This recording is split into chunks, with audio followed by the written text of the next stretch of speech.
था, आंख के बदले आंख और दांत के बदले दांत। परंतु मैं तुमसे ये कहता हूं कि बुरे का सामना ना करना, परंतु जो कोई तेरे दाहिने गाल पर थप्पड़ मारे उसकी ओर दूसरा भी फेर दे। प्रभु यीशु मसीह के सेवकाई का आरंभ स्वर्ग राज्य निकट आने के संदेश से था। 40 दिन के उपवास के बाद वे पहाड़ से उतर आए और चेलों को चुन लिया। परमेश्वर का राज्य कैसा होगा और उसमें जीने वाले नागरिकों का जीवन किस प्रकार होता है, यह सब यीशु मसीह ने दिखाया और उनके लोगों को सिखाया। मत्ती अध्याय 5, 6 और 7 उसमें मसीह के राज्य की बुनियादी शिक्षाएं और सिद्धांत दिया है। उनके साथ चलने वाले चेलों से यीशु मसीह की उम्मीद यह थी कि वे लोग इस सिद्धांतों पर चले। दुनिया के लोगों का व्यवहार से और बेहतर और पारदर्शिता का जीवन है मसीह जीवन का लक्ष्य। व्यवहारिक जीवन के लिए कई नमूने यहूदियों के बीच में उपलब्ध थे और वे नमूना सब व्यवस्था के अधीन थे, लेकिन यीशु मसीह का उपदेश उससे और बहुत गहरा था। एक नया अलिखित स्तर को यीशु दिखाया और उस स्तर में जीने का प्रोत्साहन भी दिया। मसीह जीवन कर्म या कामों से बढ़कर पिता परमेश्वर के साथ बनाने वाला संबंध से शुरू होता है और उससे कायम रहता है। परमेश्वर के साथ मेल रखने के साथ साथ मनुष्यों के साथ भी उसी प्रकार मेल रखना है।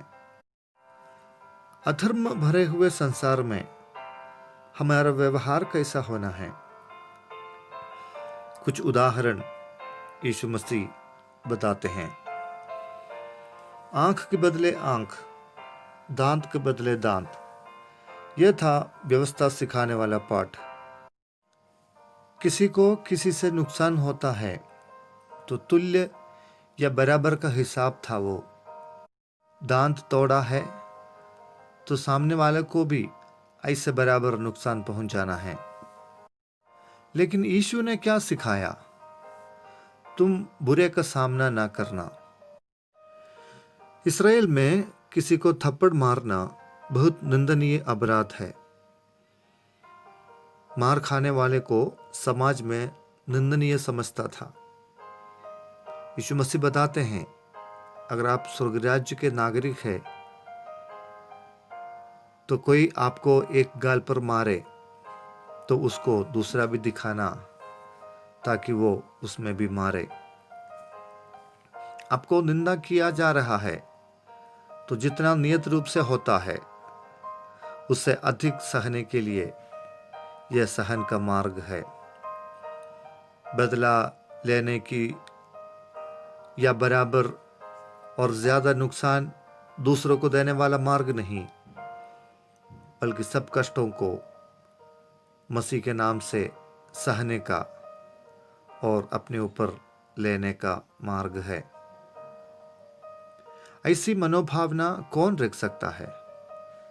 सांसारिक तौर पर यह बात असंभव होगा, लेकिन जिनको यीशु मसीह ने चुनकर अपना बनाया, प्रेम, अनुग्रह और पवित्र आत्मा मनों में दे दिया, केवल उन लोग से यह संभव हो सकता है। यीशु मसीह का उपदेश व्यवस्था से भी गंभीर है, कठिन है और गहरा है।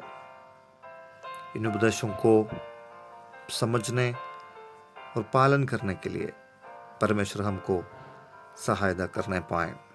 प्यारा खुदावंद, आज के इस शुभ दिन के लिए धन्यवाद। आपके सारे आशीषों के लिए धन्यवाद करते हैं। पवित्र वचन से हमें बातें करने के लिए धन्यवाद। व्यवहारिक रूप से हमारे जीवन में बदलाव लाने के लिए हम सबको सहायता कर, मदद कर। आपको प्रसन्न करने वाले एक जीवन जीने के लिए और आपका राज्य का लायक बनने के लिए हमें सहायता करें। वचन सुनने वाले प्रत्येक जीवन में आशीष कर। प्रार्थना ग्रहण करने के लिए धन्यवाद। यीशु नासरी के नाम से दुआ मांगते हैं,